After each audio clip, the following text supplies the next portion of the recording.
Hi, I'm Josh at Rockard. We've been talking a little bit over reverb. So this is the guitar, the H62. It's beautiful, it's aged, it's old, it's vintage. Yeah, I'm just going to show you a little bit about the kind of condition, and then I'm going to put it in through this. It's a Black Star H220. It's a valve amp, so you're going to get the most accurate tone coming through that. And I'm just going to play cleans because I mean, I could play just all the way through it. It'd be interesting to see what it would sound like, play some White Stripes on here or something. But yeah, for the meantime, I'll just play it acoustic and clean for you. So condition-wise, you know, it's from the 50s. It's not going to be in perfect condition. It's aged. You know, it's representative of what it is. It's a vintage guitar.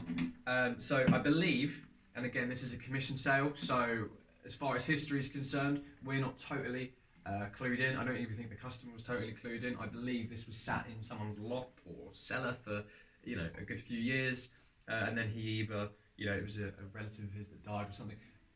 That doesn't matter. The long and the short of it is, it's been in storage for a bit. This guy had it for a bit and now is selling it for him. But you know, it still plays great. It's in fairly good condition for what it is. So these are non-original. The pickup surrounds, the toggle switch, and the toggle switch surround. They're definitely not original, and we've been told that by the guy who is selling it for because he installed them himself. The only other thing I'm not too sure on is these tuning pegs. They look the part, and from the other pictures that I've seen, they all have the same tuning pegs.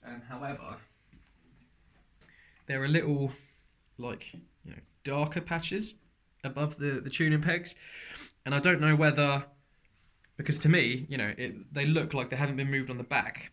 But to me, on the front, it would give you kind of the illusion that that's where the old hole was, and they've kind of just moved it down a bit. However, that is, you know, that should have been moved down, but they are still in a line. If you see what I mean, it looks like only a few have been moved, but they're actually all still aligned. So I don't know whether it was an accident where they came off or something like that, but I believe these are the original parts. I think the discoloration just could be age again or something, or how they were stored, something like that. Oh, the tortoise shell around the outside is slightly cracked, but that is because it's real tortoise shell. So, you know, this was made back in the day when there were enough turtles. Well, they didn't care enough about the turtles, I suppose, to, you know, use something else. So because it's an organic material, it has deteriorated over time. But to me, that just adds to the kind of, you know, the mystique of the guitar. You've got the wood at the back, front and sides. It's structurally, it's sound. It is aged quite a bit, but that's to be expected with guitars that are 50 plus years old. So the grains really popped through, which is nice from aged instruments. You can see on the back there are some, like, I wouldn't call them, it's not even wear, it's just like where it's old and it's kind of just, the gloss is kind of just raised slightly. And the neck as well, there are some little nicks in it, but they're not chunks. I know it may look like there's chunks out of it, but if you run your finger along, it's just a slight indent, and I mean really slight. It's not going to affect your playing whatsoever. But it looks mint, really looks the part. Great little thing. Oh, and these are also original as well, I believe. Backlight or backlight, I have put it in the description for the guitar.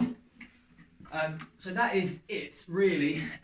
You know, you said, oh, can I play it every day?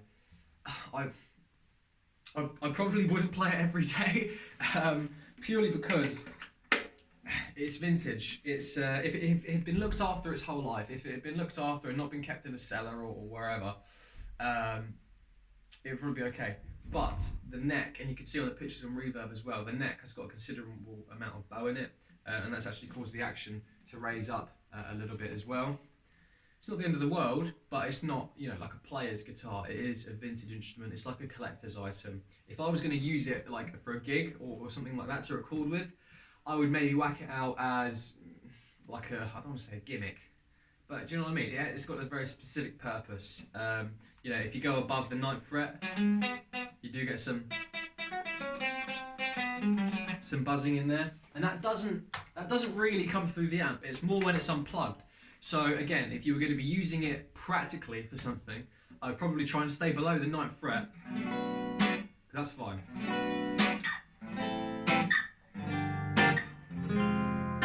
You know, that's okay. It's when you get above here. So you can kind of hear it, but it's not so bad in the amp. And And again, it's just where there's no truss rod. It's really old. There's no truss rod. So, you know, once the neck is on, that's it. I did get Nige to put a clamp on it to try and straighten it out a bit, but there's not really much else we can do in that department. You can bring the saddle down a little bit, bring this down, and that will bring the strings down. However, because the neck has got a bow in it, I'd imagine if you brought it down anymore, you'd start to run into some more problems like that. So I wouldn't use it for your main guitar, but it's you know, it's a collector's item. It's vintage. It's rare. It's just one of those things, really. It depends what your applications and your uses are going to be for it, really. So I'll just play it through the amp so you can see what it sounds like. Everything is turned up all the way.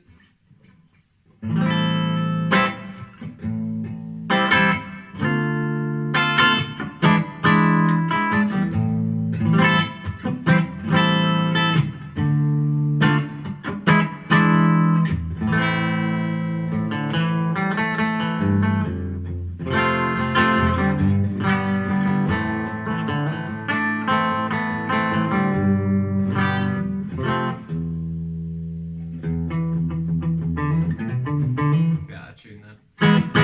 That's the bridge pickup. You know, it's quite bright.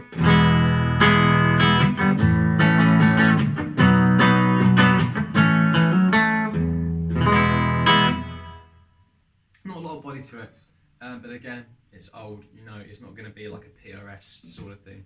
So that's the bridge. This is the middle position now. And this is a lot nicer. This is a lot warmer, a lot smoother, more like jazzy.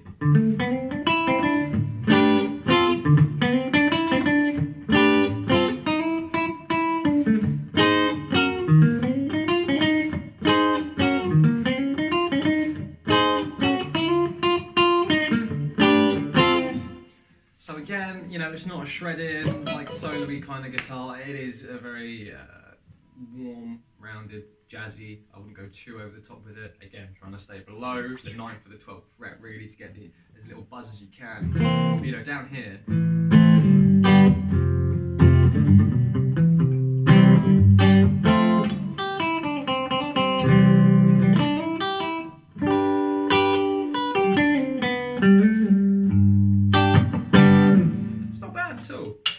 And this is the neck. Aha.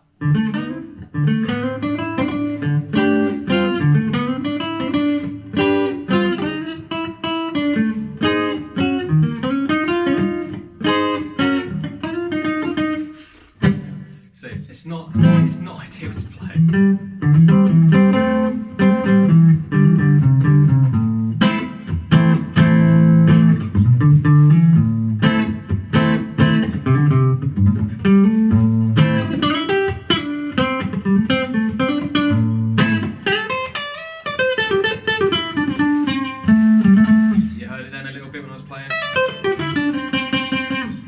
So it is what it is.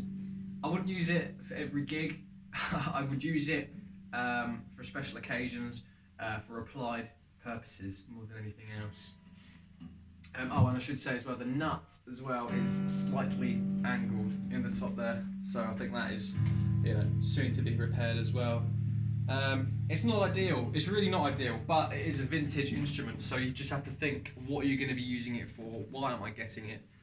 What am I going to get from it? You know, as an ornament, as a collector's item, it's fantastic. And if your plan is to get a new guitar for your band, say, or for your setup, that's your call, really.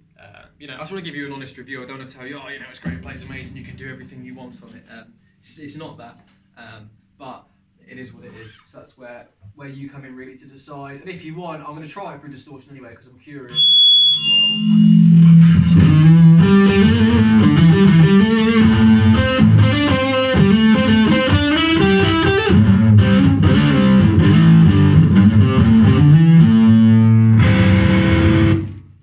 Interesting.